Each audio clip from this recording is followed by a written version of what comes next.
Got another question, which is, when you were talking before about Darwin and the information that he didn't have available to him, talking about the idea of DNA, I wondered about things that we believe at the moment, but we don't yet have the technology. Because we briefly mentioned gravitational waves, and of course, that goes back a very short time, I suppose, in one way, but in another way, in terms of human thought with Albert Einstein. Eventually, we have the ability via lasers, via this incredible story of two black holes merging.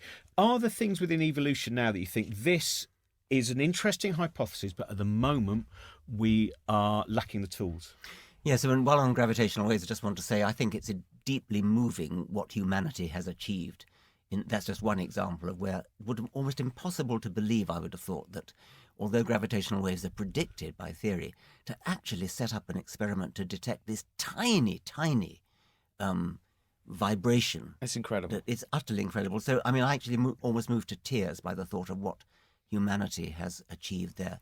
Now, your question about biology, well, I think one question we don't yet know the answer to is how life began. We know the kind of thing it was. It was the origin of the first self-replicating entity, molecule. Something like DNA, although it can't actually have been DNA. It must have been something else. That's one big question that we don't yet know how to answer and may never do.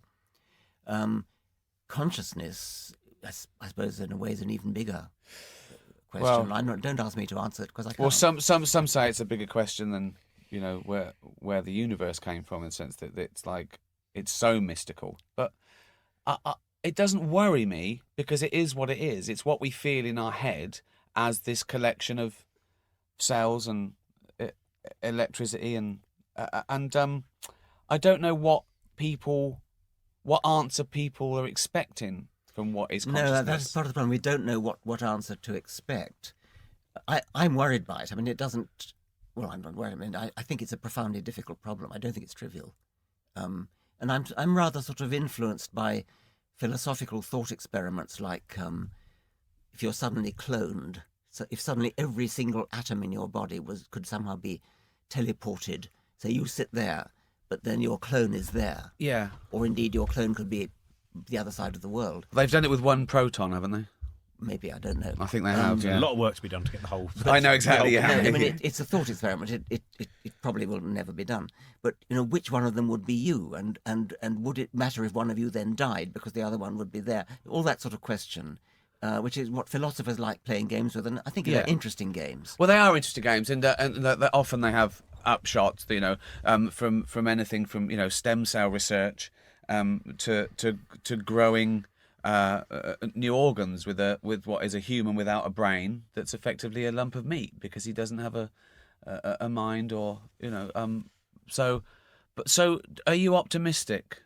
We know the Earth is going to be destroyed when the sun's over, probably before that, global warming, or taken over by parasites, or we're going to blow ourselves up. But are you optimistic for what we call the human race, this species as we know it and recognise? Are we going to last another 100,000 years in good health?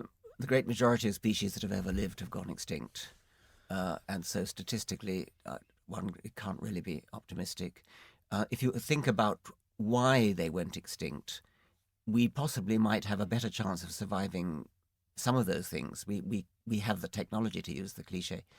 And so even something like the meteorite or comet that destroyed the dinosaurs, we're getting on to have the technology to actually divert such a projectile as its orbit converges on ours.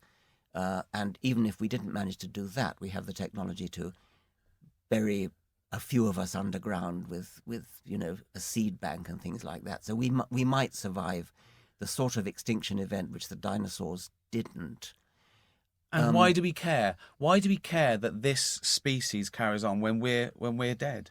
I care about Shakespeare going on. I care about Beethoven and Mozart going on. I think it would be very sad if, as probably will happen actually, all trace of the beauty of what we've created and the science that we've achieved disappeared. I rather like the idea of sort of launching into space a kind of cosmic tombstone. With Carl Sagan did this with a sort of a little testament of what we've achieved. A little bit of art, a bit of music, a bit of science.